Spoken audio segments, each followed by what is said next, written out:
வீடுகளிலும் பயன்பாட்டின்றி கிடைக்கும் பழைய குழவி கற்கள் என்று புதுச்சேரி கலைஞர் ஜெயராமனின் கைவண்ணத்தில் உயிர்ப்புடன் பேசும் சிற்பங்களாக மாறி பார்வையாளர்களை கவர்ந்து வருகின்றன. புதுச்சேரியை சேர்ந்த 54 வயதான கலைமாமணி விருது பெற்ற ஓவியர் ஜெயராமன் வழக்கமாக ஓவியங்களின் மூலம் கலையை வெளிப்படுத்தி வந்தவர். ஆனால் கொரோனா ஊரடங்கு காலத்தில் வீட்டில் இருந்தபோது புதிதாக ஏதாவது செய்ய வேண்டுமென்ற எண்ணம் தோன்றியதுதான் அவரை சிற்பக்கலையின் பக்கம் திருப்பியதாக கூறுகின்றார். வீட்டில் பயன்பாடின்றி கிடந்த பழைய குழவிக்கல்லை செதுக்கி தொடங்கிய அவர் அதன் உள்ளே மறைந்திருந்த கலை வடிவங்களை வெளிக்கொணர ஆரம்பித்தார்.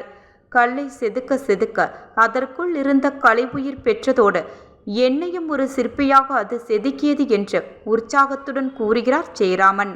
அவரது கைவண்ணத்தில் உருவான குழவி சிற்பங்கள் தற்போது புதுச்சேரி கலைப்பண்பாட்டுத் துறையின் வளர்கலை கூட கண்காட்சியில் பார்வைக்கு வைக்கப்பட்டுள்ளன. வெறும் 1.5 அடி உயரம் கொண்ட இந்த சிற்பங்கள் நவரசங்களையும் பல்வேறு மனித உணர்வுகளையும் உயிர்ப்புடன் பிரதிபலிக்கின்றன. கண்ணீரை வெளிப்படுத்தும் முகபாவனைகள், புன்னகையுடன் கூடிய மகிழ்ச்சி, கோபம், ஆச்சரியம் உள்ளிட்ட பல்வேறு உணர்ச்சிகள் கருங்கல்லில் செதுக்கப்பட்டு பார்வையாளர்களை வியப்பில் ஆழ்த்துகின்றன.